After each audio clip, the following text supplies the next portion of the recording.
This video is going to walk you through the process of reserving a room, planning events, and tabling.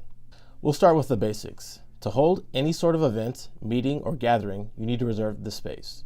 There is one exception where you don't need to reserve, and that's if you are going to set up a table at the bell tower and only give out information.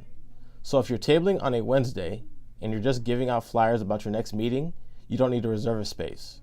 We call this an information table. As soon as you're giving out or selling food, taking in money, either by selling something or from donations, or if you're doing interactive activities, this is no longer considered an information table and the space has to be reserved. Back when we talked about Highlander Link, we talked about positions and how you can give a position to someone. This is where the title Reserver comes into play. You can assign one Reserver 1 and one Reserver 2. These two individuals will be able to log into the scheduling site and reserve a space. It can take up to 72 hours to refresh the room reservation website, so give it some time after you change the reservers for it to update. When you're ready to reserve, head over to reserve.ucr.edu and log in. If it doesn't allow you to log in, double check your reservers or make sure you've waited long enough for it to refresh. If it's been longer than 72 hours, you'll need to contact the scheduling office either by stopping by Hub 353 or giving them a call at 951-827-3215. Once you log in, it's pretty simple. You'll say that you want to reserve a room, enter a time and date, how many people you expect, and you can filter where on campus you like the event to be. Or you can leave it open so it'll show you all your options. Some notes: you must reserve at least 7 days in advance. And generally, academic classroom spaces are closed during week 1 and 2 of each quarter, so that they can adjust classes if they need to. So don't be shocked if those weeks are especially hectic.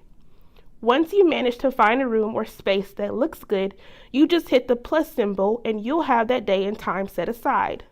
You can then change the day and time you're searching for, and you can add more reservations. This way, you can reserve rooms for the entire quarter all at once. Super easy. Luckily, most rooms are free of cost if you select the option that says set up as is, which means your group would take the room exactly as it is. If you pick to have your room set up for you, it may charge you for that setup.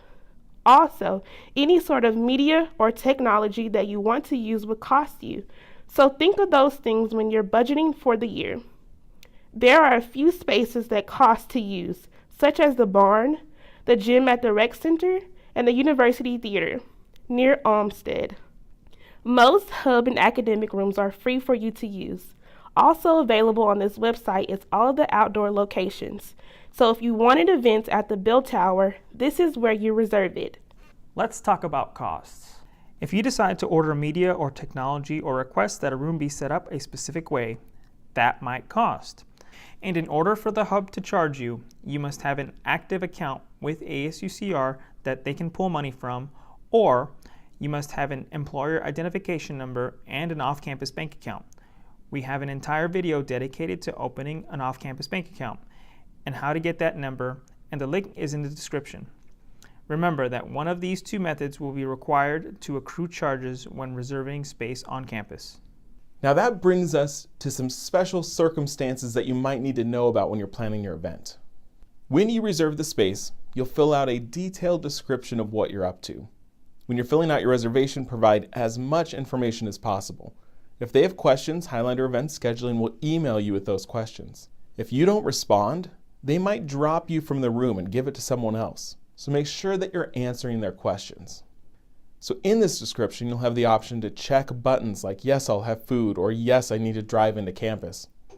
We're going to walk you through some of these unique circumstances. Let's talk about giving away food or selling food. If you're providing food for people in your organization only, so maybe this is a general meeting, you don't need to do anything special. But as soon as you're giving out food or selling food to the public or people not involved with your organization, you then need to go through a few additional steps. This includes pre-packaged candy and water bottles. If it's happening in a room you've reserved, you need to make sure to indicate that in your reservation. If you want to sell or give out food at the bell tower, you must reserve a blue tent and give out the food that way. We have an entire video dedicated to using the blue tents for fundraisers. Head down to the description to get there.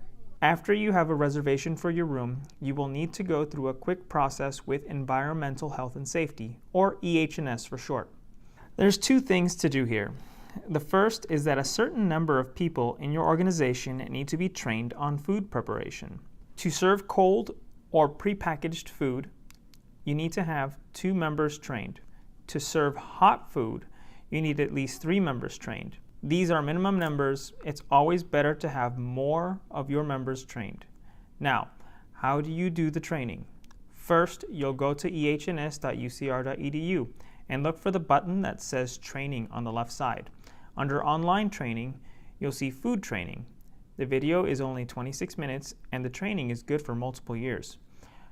Once someone completes the training, they're now eligible to apply for a food permit. While the training is good for years, the permit is only good for 1 day. So you would apply for a permit every time you have an event with food going to people not involved in your organization. These permits are free. On this form, you'll specify what you're preparing, where you're buying it, and other info. Once it's approved, EH&S will email you a permit to print out. So that's it. Easy, right?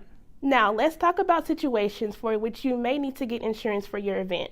If your group is doing something that could be considered risky, the university might ask you for additional information to get insurance to cover your event. Luckily, this is a quick process. All registered student groups have access to insurance. It's just a quick online form that you fill out with all of your event details. If your event is occurring on campus, the insurance is paid for by the University of California Office of the President. If your event is happening off campus, you might be asked to pay for insurance coverage. So consider how often your events happen off campus and make sure to include that in your budgeting for the year. On the screen, you'll see information for our risk management department, and they can help you troubleshoot ways to lower the risk at your events, and they can help you navigate registering for insurance. Occasionally, your student org may want to bring a guest speaker to one of your meetings or events. This could be someone who speaks at your meetings regularly, or it could be a one-time thing. Anyone that's not associated with the university, so not a staff, student, or faculty, has to sign a form similar to the Policy Compliance Form's Hold Harmless Agreement section. By signing this form, your speaker is agreeing that whatever they're talking about, the university isn't condoning or approving. It's possible to put multiple dates on one form, so if your advisor is speaking on a weekly basis, for example, just tell scheduling and they'll batch the dates together. If the speaker is a staff, student, or faculty here, they don't need to sign the agreement. The last bit about reservations and event planning is about using spaces in housing facilities. You may want to do an event in one of the residence halls or in a space controlled by housing. You can't reserve these spaces through Highlander event scheduling. You also can't just show up and use the space. There's 2 ways you can use the space. The first is to contact the department called Conference Services to reserve and rent the space. This will cost money, however, so if you go this route, there will be fees. The other way to use the space is to contact a professional staff member within housing and to do the event in a collaboration with the staff member. This doesn't mean you can just ask your friend who's an RA and they can give you permission. This means you're working with housing to collaborate, market, and implement the event together. So that covers when to reserve a room, how to reserve a room, and then some of those more complicated things that you might need to think about when planning your event. Thanks for watching.